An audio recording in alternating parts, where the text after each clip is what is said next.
Hey, what's up guys? Drew here over at RevHiker Outdoors, and I've got a review on my absolute favorite fire starter of all time, so stick around.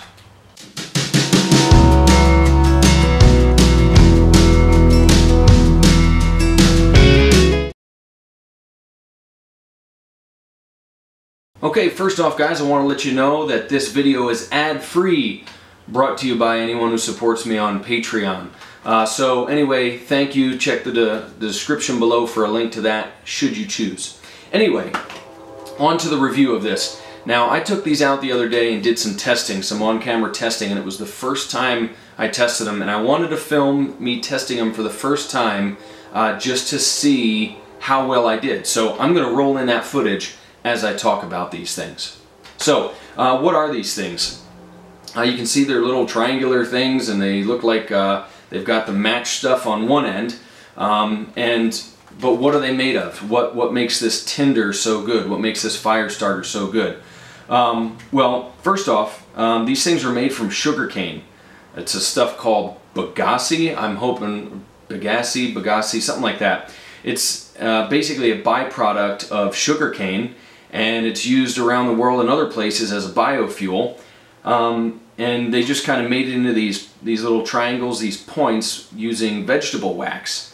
And you can strike these on the little strikers that come with it. There's 2 extra in the package, and there's 1 on each side of the box.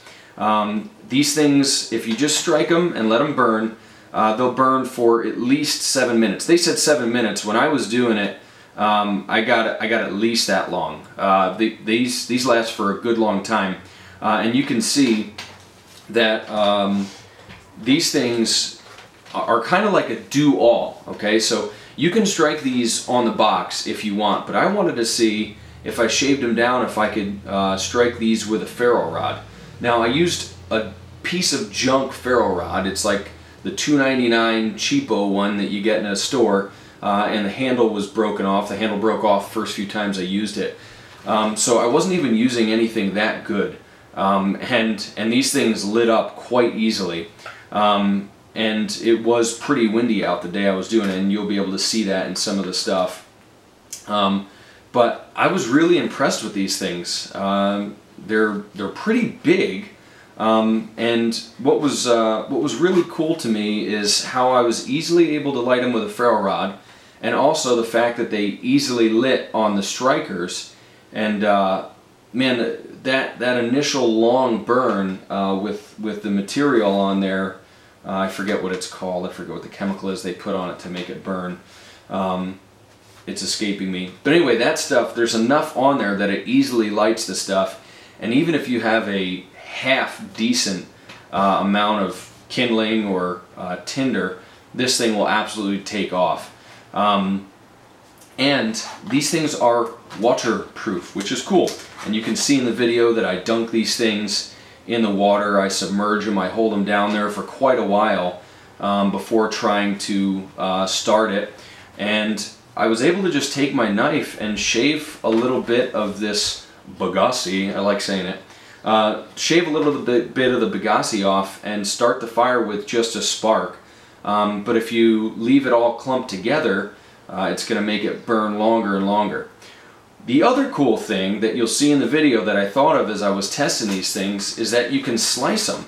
If you have a good sharp knife, which you should, you can just kind of slice these things into different thicknesses, because honestly, when I'm going to make a fire, unless it's really bad conditions out, I'm not going to want to use this whole thing.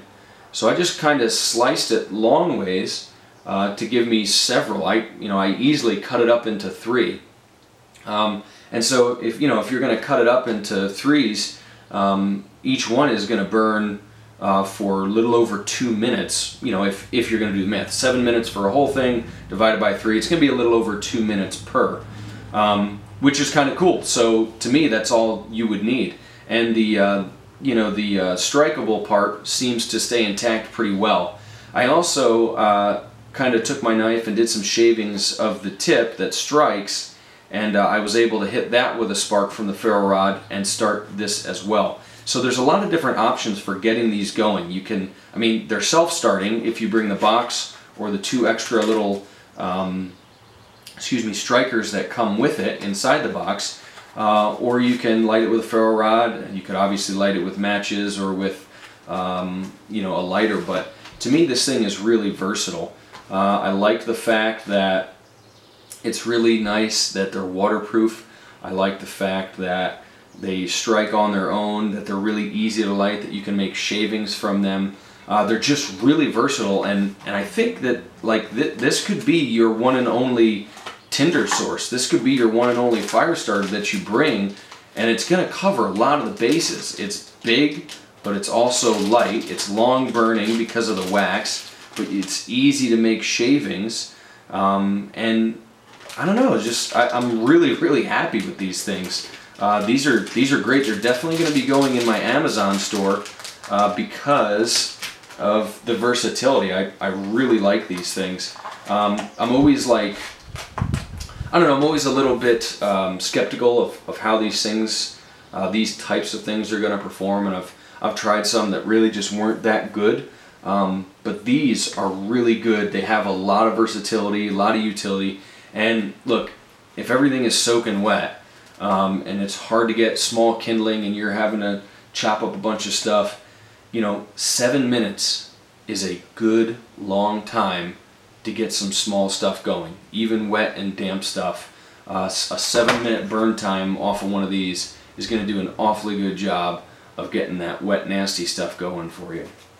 So anyway, guys, that's my review on the UCO Stormproof Sweetfire strikeable fire starter. So anyway, like I said, these guys will be in my Amazon store with a link below, so you can check them out. Really happy with these. These are definitely going to be coming with me pretty much wherever I go. Some are going to be in my little fire kit, some are going to be in my cook kit, some are going to be just in my day pack, and obviously in my bushcraft stuff as well. So really happy with these. A box of 20 is right around 10 bucks on their website.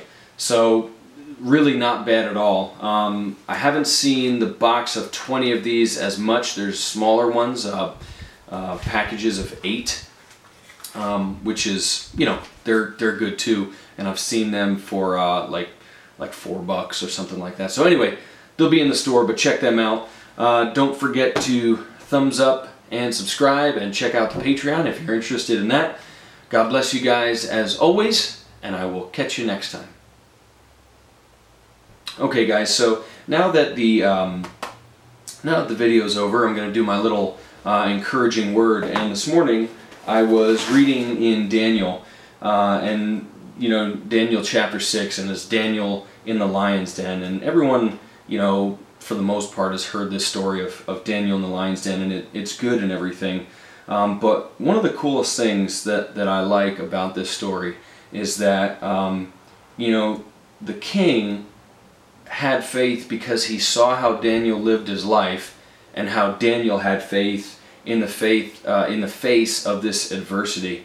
And I just really like, you know, by the time that Daniel got thrown into the lion's den, the king was speaking faith over him, and he was saying, hey, don't worry, the God you serve is able to deliver you. And then after all the events happen, after Daniel gets saved from the lions and all that stuff, the king makes this decree that everyone should tremble